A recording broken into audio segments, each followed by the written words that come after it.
Welcome to my channel tradition way. Today's recipe దొండకాయ పూర్ణం. దీనికోసం దొండకాయలు రెడీ చేసి పెట్టుకోవాలండి.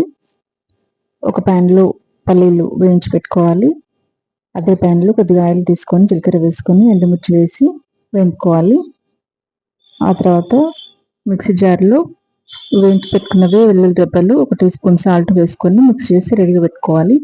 ఒక ప్యాన్లో ఆయిల్ వేసుకొని అందులో జీలకర్ర, ఆవాలు చిటపటమనేదాకా వేయించినాక అందులో మనం రెడీ చేసి పెట్టుకున్నటువంటి దొండకాయలు వేసి మంచిగా చుట్టూ కలిసేటట్టుగా కలుపుకోవాలి.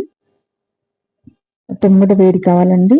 తర్వాత ఈ విధంగా చూడండి, ముందుగా కట్ చేసి పెట్టుకున్నటువంటి ఆనియన్స్ కూడా వేసి మగ్గనివ్వాలి. ఈ విధంగా మంచిగా కలుపుకోవాలండి అన్ని. తర్వాత చిటికెడు పసుపు వేస్తున్నాను. అల్లం వెల్లుల్లి పేస్ట్ 2 స్పూన్స్ వేసి బాగా కలపాలి. పచ్చివాసన పోయేదాకా మంచిగా కలుపుకోవాలి. ఆ తర్వాత ఇందులో మనం ముందుగా రెడీ చేసి పెట్టుకున్నటువంటి పేస్ట్ ఉంది కదండి, పూర్ణం పేస్ట్, ఆ పేస్ట్ వేసి కలుపుతున్నాను. ఇదంతా కూడా దొండకాయలకు మంచిగా పట్టేటట్టుగా కలుపుకోవాలి. దొండకాయలు మంచిగా మగ్గితేనే టేస్ట్ ఉంటుందండి దొండకాయ పూర్ణం. సో కాబట్టి పూర్ణం వేసి తర్వాత 1 టీ స్పూన్ కారం కూడా వేస్తున్నాను. 2 స్పూన్స్ సాల్ట్, 2 స్పూన్స్ ధనియాల పొడి, చిటికెడు గరం మసాలా పేస్ట్ కూడా వేస్తున్నాను. ఈ విధంగా దొండకాయలకు మంచిగా పట్టేటట్టుగా అడుగంటకుండా కలుపుతూ ఉండాలండి. కలిపిన తర్వాత దొండకాయ పూర్ణానికి కావాల్సినటువంటి కొద్దిగా వాటర్ని యాడ్ చేస్తున్నాను.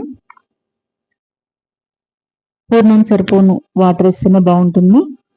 సో ఇంకొంచెం వాటర్ యాడ్ చేస్తున్నాను. యాడ్ చేసినాక పూర్ణానికి మొత్తం అందులో వాటర్లో కలిసేటట్టుగా అడుగంటకుండా కలుపుతున్నాను. దొండకాయలు ఇంకా మగ్గాలండి, అందుకోసం మూత పెట్టి సిమ్లో వేడి చేస్తున్నాను. ఆ తర్వాత మూత తీసి చూస్తున్నాను, చూడండి కొద్దిగా దగ్గర పడింది. ఇంకొంచెం మగ్గాలి. ఈ విధంగా కలుపుకొని మూత పెట్టుకొని సిమ్లో మగ్గనివ్వాలి. ఆ తర్వాత మూత తీసి చూస్తున్నాను, చూడండి మంచిగా ఆయిల్ బయటకు వచ్చేసింది. అంటే దొండకాయ పూర్ణం రెడీ. కొత్తిమీర యాడ్ చేస్తున్నాను. గుమగుమలాడే దొండకాయ పూర్ణం రెడీ. మీరు కూడా ఇంట్లో ఒకసారి ట్రై చేయండి, చాలా బాగుంటుంది.